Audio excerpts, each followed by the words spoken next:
بسم اللہ الرحمن الرحیم۔ السلام علیکم، کیسے ہیں آپ سب؟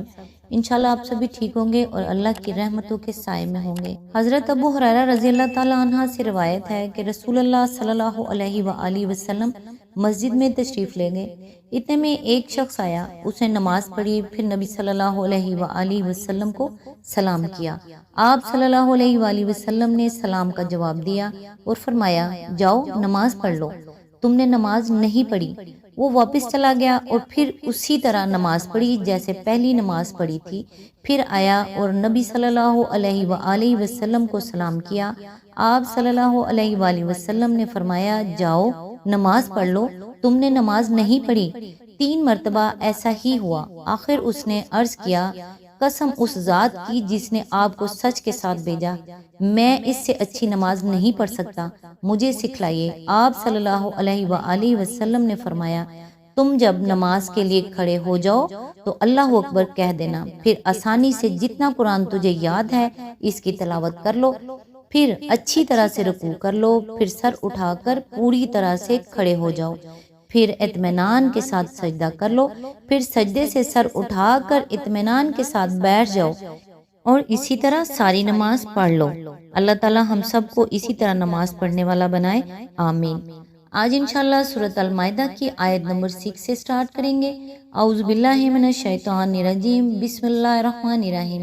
اے لوگو جو ایمان لائے ہو، جب تم نماز کے لیے اٹھو تو چاہیے کہ اپنے منہ اور ہاتھ کونیوں تک دھو لو، سروں پر ہاتھ پھیر لو اور پاؤں ٹخنوں تک دھو لیا کرو۔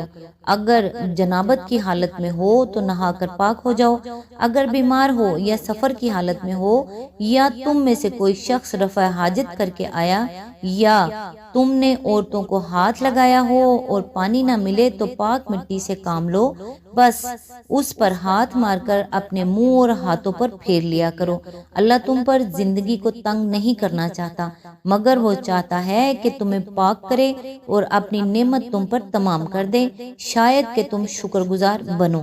اس کی تفسیر ہے، نبی صلی اللہ علیہ وآلہ وسلم نے اس حکم کی جو تشریح فرمائی ہے اس سے معلوم ہوتا ہے کہ منہ دھونے میں کلی کرنا اور ناک صاف کرنا بھی شامل ہے، بغیر اس کے منہ کے غسل کی تکمیل نہیں ہوتی۔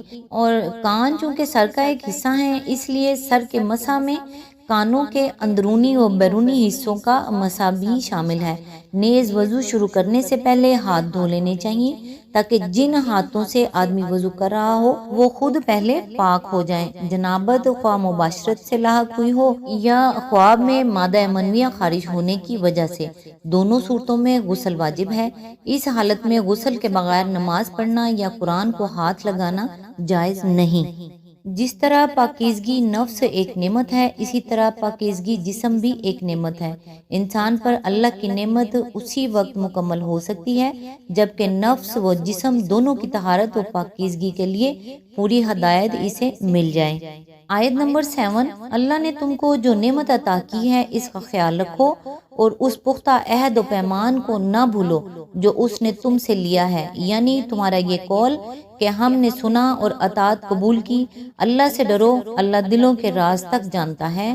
اس کی تفسیر ہے، یعنی یہ نعمت کہ زندگی کی شاہراہ مستقیم تمہارے لیے روشن کر دی اور دنیا کی ہدایت و رہنمائی کی منصب پر تمہیں سرفراز کیا۔ آیت نمبر 8، اے لوگو جو ایمان لائے ہو، اللہ کی خاطر راستے پر قائم رہنے والے اور انصاف کی گواہی دینے والے بنو۔ کسی گروہ کی دشمنی تم کو اتنا مشتعل نہ کر دے کہ انصاف سے پھر جاؤ، عدل کرو، یہ خدا ترسی سے زیادہ مناسبت رکھتا ہے۔ اللہ سے ڈر کر کام کرتے رہو، جو کچھ تم کرتے ہو اللہ اس سے پوری طرح باخبر ہے۔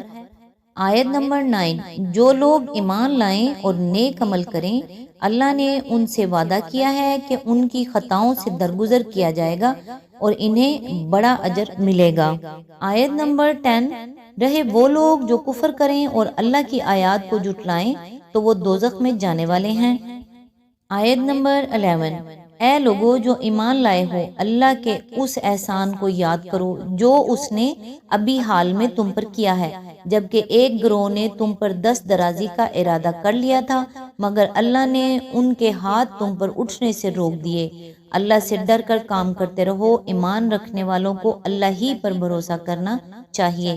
اس کی تفسیر ہے، اشارہ ہے اس واقعہ کی طرف جسے حضرت عبداللہ بن عباس نے روایت کیا ہے کہ یہودیوں میں سے ایک گروہ نے نبی صلی اللہ علیہ وآلہ وسلم اور آپ صلی اللہ علیہ وآلہ وسلم کے خاص صحابہ کو کھانے کی دعوت پر بلایا تھا اور خفیہ طور پر یہ سازش کی تھی کہ اچانک ان پر ٹوٹ پڑیں گے اور اس طرح اسلام کی جان نکال دیں گے، لیکن عین وقت پر اللہ تعالیٰ کے فضل سے نبی صلی اللہ علیہ وآلہ وسلم کو اس سازش کا حال معلوم ہو گیا اور آپ صلی اللہ علیہ وآلہ وسلم دعوت پر تشریف نہ لے گئے۔ چونکہ یہاں سے خطاب کا رخ بنی اسرائیل کی طرف پھر رہا ہے، اس لیے تمہید کے طور پر اس واقعہ کا ذکر فرمایا گیا ہے۔ یہاں سے جو تقریر شروع ہو رہی ہے اس کے دو مقصد ہیں۔ پہلا مقصد یہ ہے کہ مسلمانوں کو اس روش پر چلنے سے روکا جائے جس پر ان کے پیش رو اہل کتاب چل رہے تھے، چنانچہ انہیں بتایا جا رہا ہے کہ جس طرح آج تم سے عہد لیا گیا ہے اسی طرح کل یہی عہد بنی اسرائیل اور مسیح کی امت سے بھی لیا جا چکا ہے۔ پھر کہیں ایسا نہ ہو کہ جس طرح وہ اپنے عہد کو توڑ کر گمراہیوں میں مبتلا ہوئے اسی طرح تم بھی اسے توڑ دو اور گمراہ ہو جاؤ۔ دوسرا مقصد یہ ہے کہ یہود و نصارہ دونوں کو ان کی غلطیوں پر متنبہ کیا جائے اور انہیں دین حق کی طرف دعوت دی جائے۔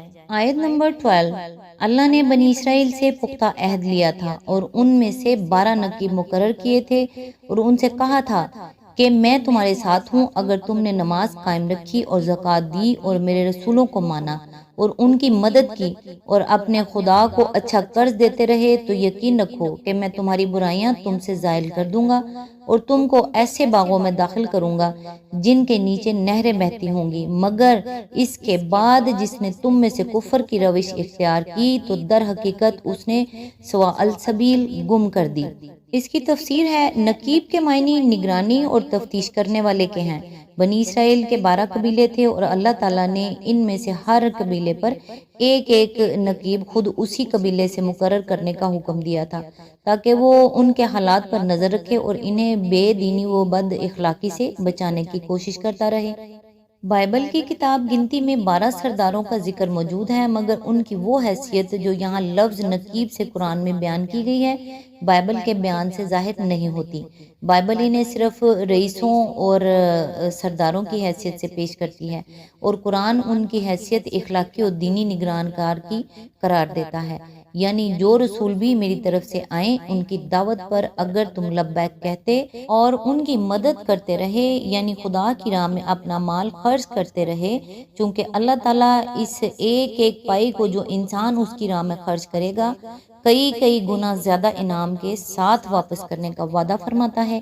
اس لیے قرآن میں جگہ جگہ راہ خدا میں مال خرچ کرنے کو قرض سے تعبیر کیا گیا ہے، بشرطے کہ وہ اچھا قرض ہو، یعنی جائز ذرائع سے کمائی ہوئی دولت خرچ کی جائے، خدا کے قانون کے مطابق خرچ کی جائے اور خلوص و حسن و نیت کے ساتھ خرچ کی جائے۔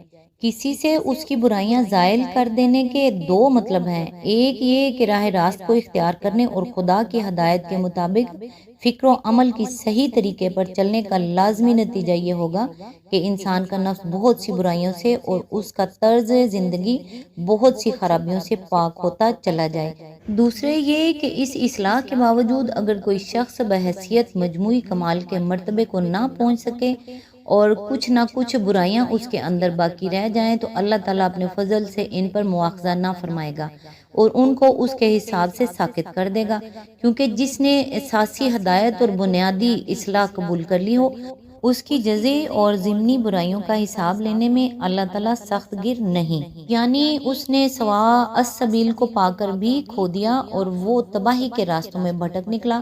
سواء السبیل کا ترجمہ توسط و اعتدال کی اشارہ کیا جا سکتا ہے، مگر اس سے پورا مفہوم ادا نہیں ہوتا، اسی لیے ہم نے ترجمہ میں اصل لفظ ہی کو جوں کا توں لے لیا ہے۔ اس لفظ کی معنویت کو سمجھنے کے لیے پہلے یہ ذہن نشین کر لینا چاہیے کہ انسان بجائے خود اپنی ذات میں ایک عالم اصغر ہے جس کے اندر بے شمار مختلف قوتیں اور قابلیتیں ہیں، خواہشیں ہیں، جذبات اور رجحانات ہیں، نفس اور جسم کے مختلف مطالبے ہیں، روح اور طبیعت کے مختلف تقاضے ہیں۔ پھر ان افراد کے ملنے سے جو اجتماعی زندگی بنتی ہے وہ بھی بے حد و حساب پیچیدہ تعلقات سے مرکب ہوتی ہے اور تمدن و تہذیب کے نشو و نما کے ساتھ ساتھ اس کی پیچیدگیاں بڑھتی چلی جاتی ہیں۔ پھر دنیا میں جو سامان زندگی انسان کے چاروں طرف پھیلا ہوا ہے، اس سے کام لینے اور اس کو انسانی تمدن میں استعمال کرنے کا سوال بھی انفرادی اور اجتماعی حیثیت سے بکثرت شاخ و در شاخ مسائل پیدا کرتا ہے۔ ویورز، اس کی تفسیر کافی لمبی ہے، اسی لیے آج ہم یہیں پہ وائنڈ اپ کریں گے اور نیکسٹ انشاءاللہ یہیں سے سٹارٹ کریں گے اور پارٹ 2 کی صورت میں دوبارہ آئے گا۔ تب تک کے لیے دعاؤں میں یاد رکھیے گا۔ اللہ حافظ۔